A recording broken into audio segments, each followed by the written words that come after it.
Hello, friends. This is Dave Hurwitz, executive editor at ClassicsToday.com in the Overflow Room, here to talk about more music for the road, or music for travel, or music when you've got some time to fill and you're running around. Not that you can't listen to it individually or separately or in your listening room, but these are, I've sort of settled down in this series. Remember last time we did the box devoted to the conducting of Ataulfo Argenta, which was just a wonderful disc of miscellaneous repertoire, all of it supremely well done and extremely interesting just to play, straight through, especially when you've got some time. And it was an artist who you otherwise might not pay too much attention to. And it just was wonderful. It's consistently enjoyable and enlivening. And so I'm calling it road music, music for the road, music to play over your car system.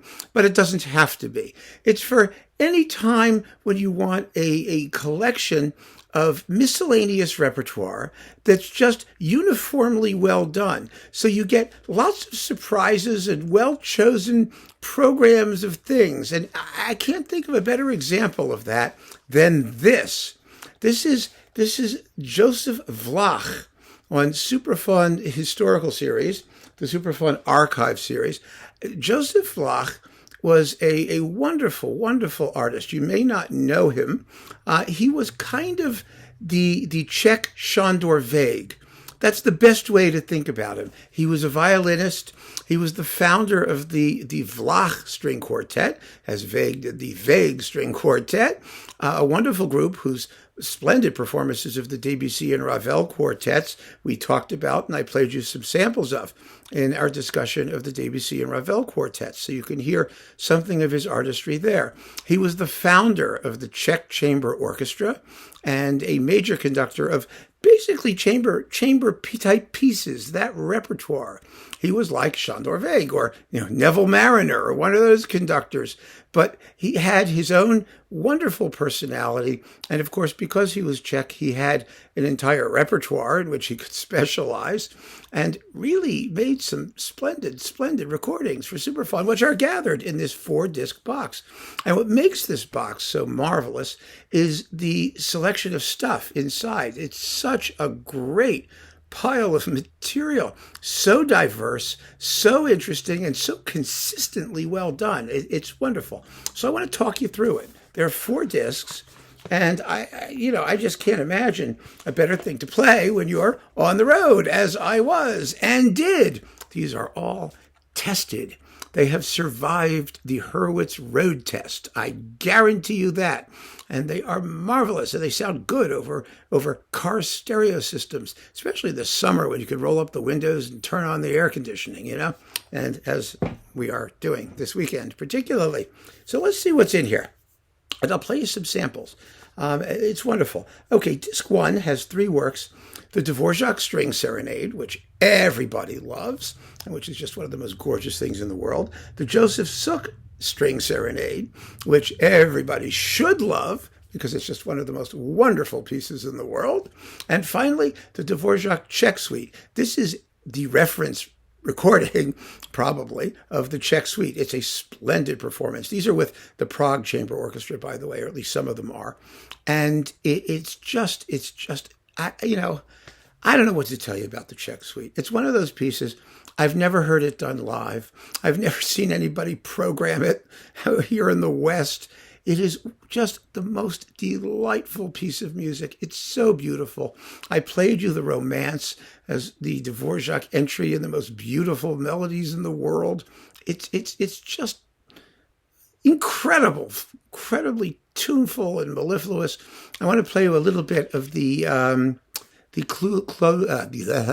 closing movement, which is a furiant, that wonderful Czech dance that alternates in rhythm between 3 and 2, between triple and duple rhythm, which Dvořák also used considerably in his Slavonic dances and in other pieces. This is a fairly light and lyrical one. It's similar to the one in the Fifth Symphony, the Scherzo of the Fifth Symphony. It's just, oh God, it's so beautiful. Here it is.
anything not to love? And that's just disc 1.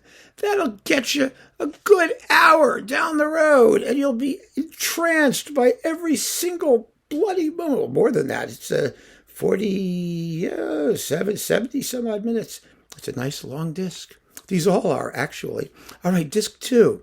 We've got Mozart, the Divertimento in D major, Purcell 136 for strings, the Adagio and Fugue in C minor, the late Adagio and Fugue in C minor, which is one of his most profound single movement works.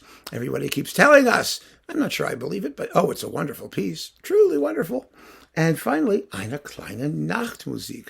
And this Eine kleine Nachtmusik is unlike any other one you've heard. They take it very, very seriously, and they play it with great care and an amazing amount of rhythmic trenchancy. It's almost like the Klemperer version of Eine kleine Nachtmusik, which is fantastic, by the way.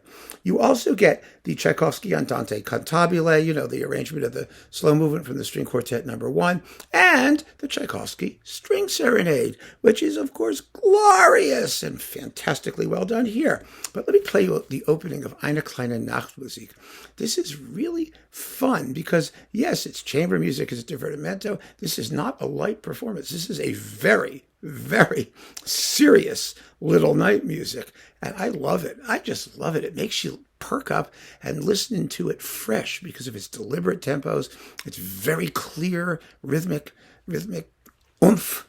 It's just great. Here you go.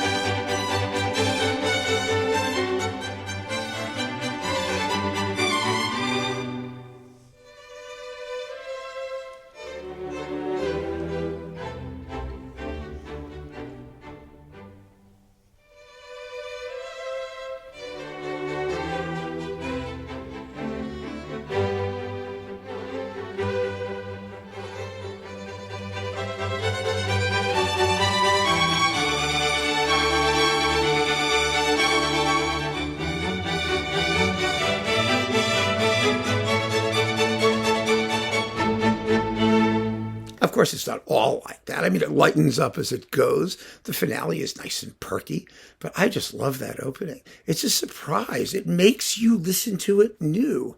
And that is always the hallmark, not of a necessarily great performance. It could be a perverted performance too, but this is not. This is a great performance. Now, disc 3 features Britten's Variations on a Theme of Frank Bridge. Wonderful performance of that. The Debussy Danse Sacrée et Danse Profane for harp and strings. And then 2 pieces that you probably have never heard by 2 contemporary Czech composers. One is the Jiří Power Symphony for Strings, which was composed in 1978. It's a sort of Honegger / Martinu / Stravinsky neoclassical dissonant. I don't find it terribly interesting, but it's nice to have something by this composer and to see what was going on in the Czech Republic and the communist days too. It's not a socialist realist piece particularly. It's tougher than that, and it has its interesting moments, but I wasn't terribly impressed. However, the prior work on the disc, the Ilya Hernick's Concerto for Oboe, Piano, and String Orchestra from 1954-ish, and says 59 question mark, which leads me to wonder what's going on. And I don't have any idea why there's a question mark there, and I don't care. This is fun. This is fun because we have the oboist here. Does it tell us who the oboist? It must. Yes, it does tell us who the oboist is. And at some point, I will find the oboe. Here we go. It's Stanislav Duchon. And Stanislav Duchon is one heck of an oboist. And by the way, the composer is playing the piano. Ilya Hernick is playing the piano, which is quite interesting. I want you to hear the opening, just because when the oboe comes in, you hear that amazing Czech oboe tone that is as personal and distinctive as anything in music. I mean it. You will never hear oboe sound like this. It's really, really extraordinary. That sweet lyrical, I don't know, just the tone itself is just so full of life and personality. And just listen to this. It's just so much fun. The Ilya Hernick Concerto for oboe, piano, and string orchestra. 17 minutes, four brief and vivacious movements. I have really enjoyed this work.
Don't you love the sound of that oboe? Oh, God, it's wonderful. So that's disc number 3. And disc number 4 contains Purcell's King Arthur Suite for Strings, which has 6 little movements, delightful bit of Purcell, and then Respighi's The Birds, and finally Stravinsky's Apollon Musagette. Isn't that an interesting coupling? I just love the couplings on these discs. They're wonderfully varied, and they're perfect for when you're on the road because you don't know what's coming next, but when it arrives, it sounds fabulous, and it keeps your attention, and you'll just enjoy listening to it. I'll play you a little bit of the Stravinsky, because Apollon Musagette is one of those pieces that can be as stale and dry and desiccated as anything Stravinsky ever wrote. But when you play it with some character, some personality, some long lyrical phrasing, I don't know, you can make it beautiful and really bring it to life. And this performance does. It just seems to me perfect in terms of tempo and rhythmic acuity and personality, all of those things that you love. The kind of stuff, frankly, that Sándor Végh used to do so well, too. He had a way of just playing a melody in a way that allowed it to sing, that you understood that there was a human being behind the music, and it touched you somehow. And these performances do that to me. I mean, I don't know if they will for you, but they certainly did for me. Anyway, here's the Pas d'Action from Apollon Musagette, a little bit of it anyway.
Marvelous stuff. Splendid, splendid performances by Josef Vlach and his Czech Chamber Orchestra for the most part. This is on Supraphon Archive. It's a 4-disc set, and if you're on the road, you can't do better. You absolutely can't do better. And if you're looking to simply fill up some time with great music making and programs that will continuously interest you, will have you running back to see, oh, what was that, if you don't know it. And if you do know it, you're going to be saying, oh, that was good. That was really, really good. I mean, you can't ask for more than that.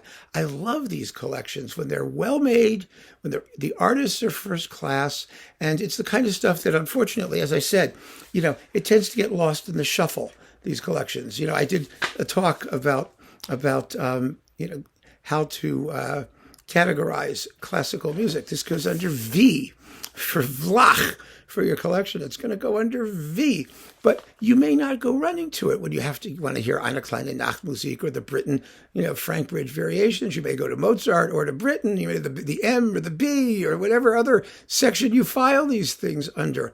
So I want to give these collections a push in their entirety because the whole is greater than the sum of its parts, for sure. There's no question about that in my mind.